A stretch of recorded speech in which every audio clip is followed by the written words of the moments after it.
ఎవరిని అరెస్ట్ చేసి జైల్లో పెడితే అక్కడికి వెళ్ళి వాళ్ళని పరామర్శించి ఆయన పెట్టే ప్రెస్ మీట్లు మనం చూసాం. నిన్నైతే మరీ నెల్లూరులో పరాకాష్ఠకు పోయి ఏ విధంగా మాట్లాడుతున్నాడు. కాకాని గోవర్ధన్ రెడ్డి, ప్రసన్న కుమార్ రెడ్డి గురించి మాట్లాడుతూ రాష్ట్రంలో ఎవరినెవరిని అరెస్ట్ చేశారు, ఏ విధంగా కేసులు పెట్టారు. ఒకటి జగన్మోహన్ రెడ్డి, వైసీపీ నాయకులు ఆలోచన చేసుకోవాల్సిన విషయం, తెలుగుదేశం ప్రభుత్వానికి, చంద్రబాబు నాయుడికి కొత్తగా మొదటిసారి ముఖ్యమంత్రి అయిన కాదు.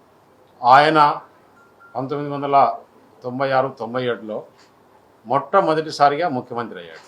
కంబైన్డ్ రాష్ట్రానికి, తెలంగాణ, ఆంధ్రప్రదేశ్కు ముఖ్యమంత్రి. అప్పుడు బాగా యువకుడు. పెద్దిరెడ్డి రామచంద్రారెడ్డి పైన ఏదైనా ఆయనకు మనసులో ఉంటే ఆ యువరక్తంలో ఆయన్ని ఏ విధంగా చేయాలనో ఆ విధంగా చేసిండొచ్చు. చంద్రబాబు నాయుడు గారి స్వభావం ఏంటి, ఆయన ఆలోచన విధానం ఏంటి, కక్ష సాధింపు మనిషా కాదా, అలాంటి చర్యలు తీసుకునేవాడా కాదా అనేది ఈ ఆంధ్రప్రదేశ్ రాష్ట్రం యావత్తు అందరికీ తెలుసు.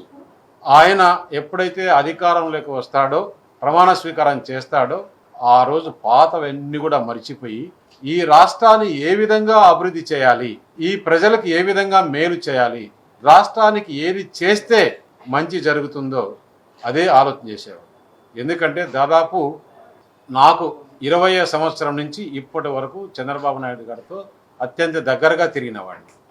చాలాసార్లు మేము గుర్తు చేశాం, సార్ మనకు అపోజిషన్లో ఉన్నప్పుడు ఫలానా నాయకుడు అపోజిషన్ పార్టీలో మనకు చాలా అన్యాయం చేశాడు, చాలా ఘోరంగా మాట్లాడినాడు అని చెప్తే గుర్తు చేస్తే కూడా అపోజిషన్లో వేరు, ఇప్పుడు మనం ప్రభుత్వంలో ఉన్నాం, ప్రజలు మనకు బాధ్యత ఇచ్చారు.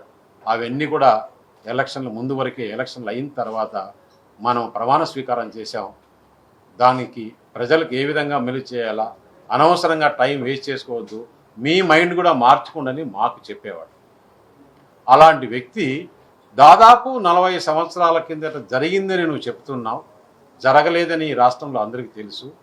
అలా జరిగి ఉంటే కూడా అప్పుడు యువ వయసులో తీసుకోవాల్సింది పోయి ఇప్పుడు 4వసారి ముఖ్యమంత్రి అయిన తర్వాత తీసుకోవాల్సిన అవసరం లేదు జగన్మోహన్ రెడ్డి. నీలాంటి కక్ష సాధింపు మనిషి కాదు చంద్రబాబు నాయుడు గారు. ఈ వీడియో మీకు నచ్చినట్లయితే please share, like and subscribe.